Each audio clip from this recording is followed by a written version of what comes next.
Good morning. Welcome back to the lecture series on PIC microcontroller. In the last class, we discussed about the brief organization of PIC microcontroller. We have discussed that here microcontroller is used for basically the control applications wherein you need a CPU that can execute or can perform some task. However, it has to talk to the interfacing circuitry. That means here some sensors where from it can get input data and then here process and then here have to transfer that to the output. So therefore, in order to store the program as well as data, it must have some RAM inside the microcontroller as well as some ports through which it can communicate with the external world. As well as many times here we need to use some kind of timers or some kind of delays that we have to implement. For example, if I want to get data from some slow peripheral, in that case we have to get data which can be synchronized with the microcontroller clock. So therefore I have to provide some delay because microcontroller works at the frequency of several megahertz. However, the external devices are in general pretty slow. They can give you data slow, therefore you have to implement some kind of delay. As well as many times we need to count some events that can happen at the interface, and therefore microcontroller also implement some programmable timers and counters. By programmable means here we can program, we can implement a delay as we wish, and we can also count the event as and when it is needed. The difference between the timer and counter is that in timer it uses its internal clock, however for the counter it uses the external input, and then here the edges of the input events as like a trigger event, and therefore it counts those events that can occur. So today we'll briefly talk about the timers, which can also be used for the counters. In general, in general, PIC 18 series family of processors has anywhere from say 2 to 5 timers implemented. This particular version that you are using has 4 timers: timer 0, timer 1, timer 2 and timer 3. We'll briefly discuss about these timers, how these timers are working and how you can make use of these timers. Okay, so now we'll look at individual timer carefully. Okay, so we start with the timer 0. Timer 0 is software selectable as software selectable operations, or here it can use the counter, and this can be used both in 8-bit mode and 16-bit mode. Although PIC is 8-bit processor or CPU, but it uses 8-bit and 16-bit both, so to provide the wider range. It has readable and writable registers to support it. It has a dedicated 8-bit software programmable prescaler that can prescale the time interval that you want to implement. It has selectable clock source that can be internal or that can be the external, depending on what kind of a delay you want to implement. It has age select or for the external clock, and it interrupt on the overflow. If I look at the programmable registers, those are used to provide the programmable delay, or this timer 0 low, timer 0 high. So TMR 0 L, TMR 0 high. This is 16-bit register. As I said that here this is selectable. You can use this as 8-bit or 16-bit. If you use 8-bit, in that case here lower order 8 bits are used. If it is 16-bit, in that case here both lower order and higher order 8 bits are used. In order to configure it, it has a special function register that says that is called as T0 con, T0 control register, that is timer 0 control. This is 8-bit register, and this can provide you different facilities. For example, like here, this first bit TMR0 on will tell you that here you turn on the timer or you turn off, so that means that it can be controlled by through the software. The second bit T08 8 bit, this is like can help you in selecting this in 8-bit mode or 16-bit mode. If it is in 8-bit mode, in that case here it is something like it should be 1. If it is 16-bit, in that case here it can be 16. The D5 is like a timer 0 clock source, that can be like an external clock source from where you are getting the clock input derived, or it can be used as an internal clock. When it uses internal clock, in that case here maybe the zeroth the crystal frequency has to be divided in by 4, and then here this can be further processed. The bit D4, that is timer 0 source age select, so this will be 1 when you want to have the age select from the external clock, from the high to low, or if it is low to high transition, so that means a rising transition, in that case here it should be set to 0. D3 bit is used for the timer pre-scaler. So now the timer can be pre-scaled by any of the factors, and which ranges from 2 to 256. So that means here you can have the pre-scaler 2, pre-scaler 4, 8, 16, 32, 64, 128 and 256. So that means here internally frequency is already divided by 4, that is further divided by 2. For pre-scaler 8, say the frequency is divided already by 4, and that is further divided by 8. Now if I look at this to control the operation, it has a timer interrupt control register. That interrupt control register has a bit in that is corresponding to timer 0, which is set on the rollover of the timer. So when this rolls over from FFFF to 0000, in that case here this bit will be set, and then it can be used accordingly. So what happens is that here you have a oscillator. That oscillator frequency is divided by 4, that appears here, and now here the another input, this TMR 0 on will control whether this control pulse has to go forward. And now this timer I can set to any value, and then this is always incrementing counter. So now this will keep on incrementing. When it reaches to FFFF, then it will roll over from FFFF to 0, and therefore here it will generate an overflow flag, and that overflow flag can be used for the further processing. This can also be used for the interrupt purposes. So this is the operation when operation, if it is 8-bit, in that case I need to look at only the rollover of FF, the low TMR 0L, and if it is 16-bit, in that case here this entire act rollover from FF to 0. So if I look at the 16-bit operation, in that case here this can either derive being clock from the crystal oscillator, that is divided by 4, or it is coming from directly input pin, that is TCK 0. And now here once you get it, this should be pre-scaled by the pre-scaler.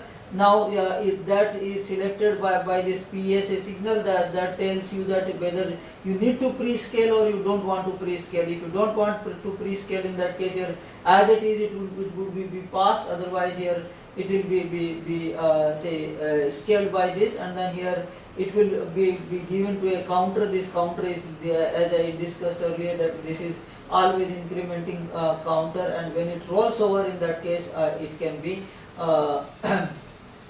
it generate the overflow flag. Now here so in order to use this counter, first I have to set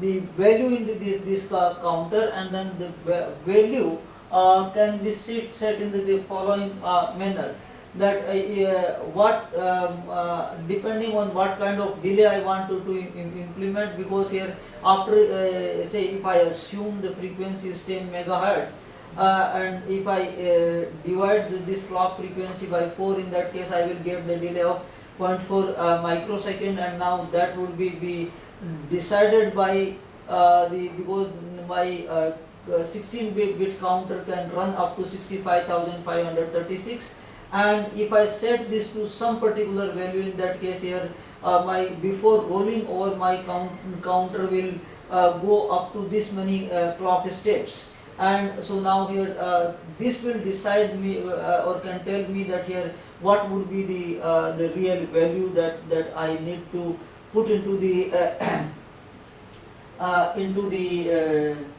my register. So register value can be decided by this. As I said earlier, the more or less the block diagram of 8-bit is pretty much similar to 16-bit, other than using the most significant 8-bit. Here it uses only the least significant 8 bits. So how it works is that when you want to load some value, in that case first you have to load that into the higher order register, that it will store into the temporary register, and after that you store that into temporary register, this timer register low, and thereafter once you start, this will load the high register, and so now from this one you can load into the high TMR H, or you can read from the TMR H. So in this way it can be used in 16-bit timer mode. If you are using only 8-bit, in that case here this low order register is being used, and then you can read out the values. So now in order to make use of this use of timer 0, first we have to make a decision on the delay that we want to implement.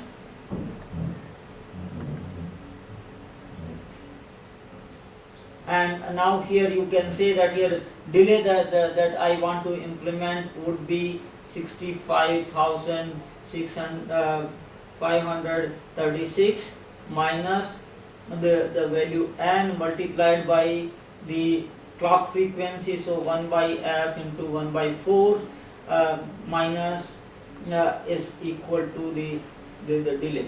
This will decide the value of n. Once you decide this value of n, you have to load this value. So load value in 2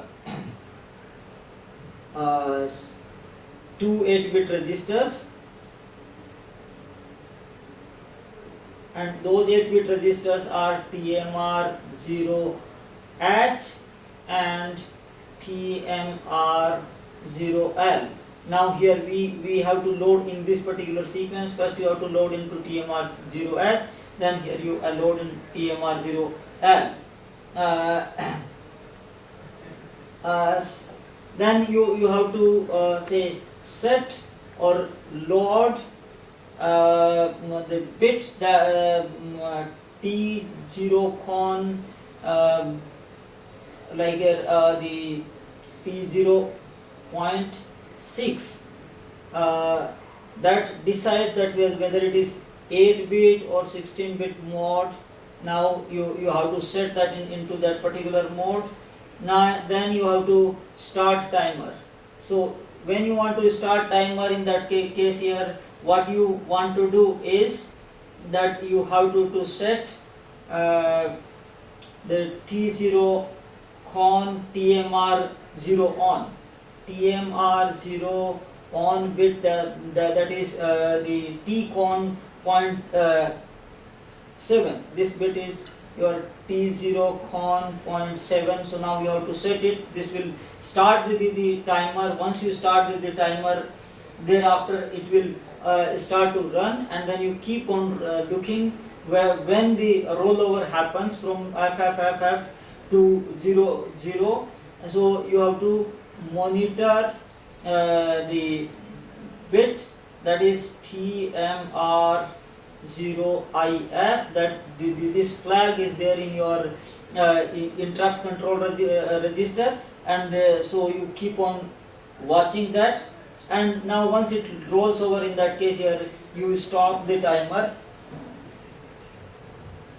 Stop the timer. Now here, to stop the timer, what you need to do is you have to set or reset this T con 0.7 bit. So T0 con like a TMR0 on bit. So now you have to reset this.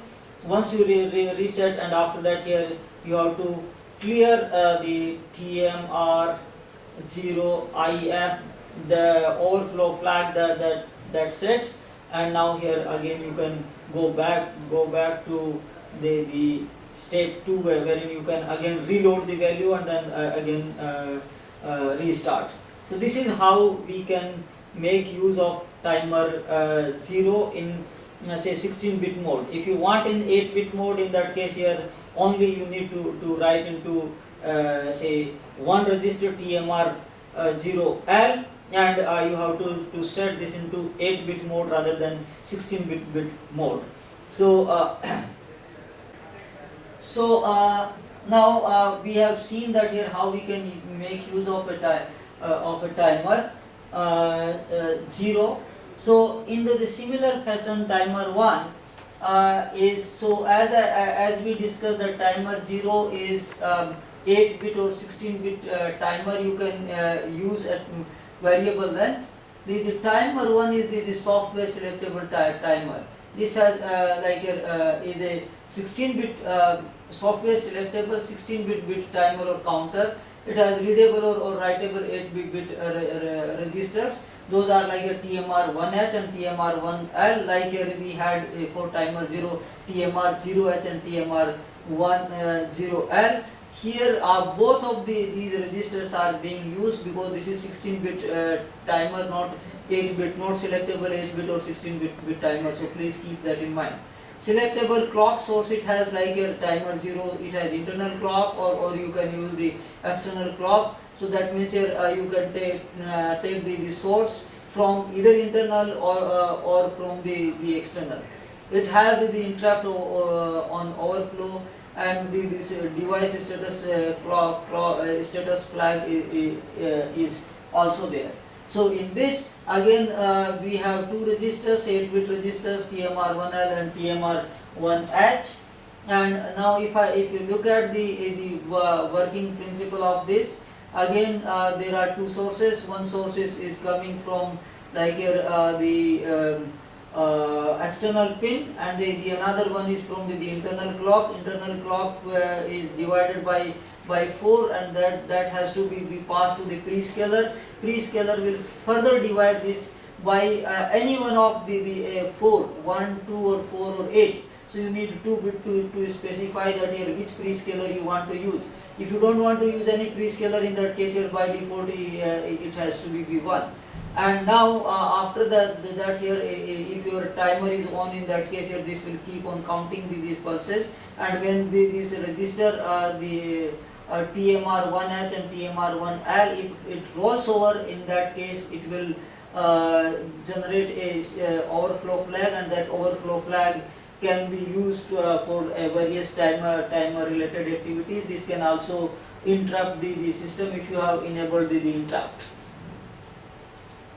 So Now to control this again, like timer 0, it has a timer 1 control register. So timer 1 control register has a 8-bit field. In this the first bit is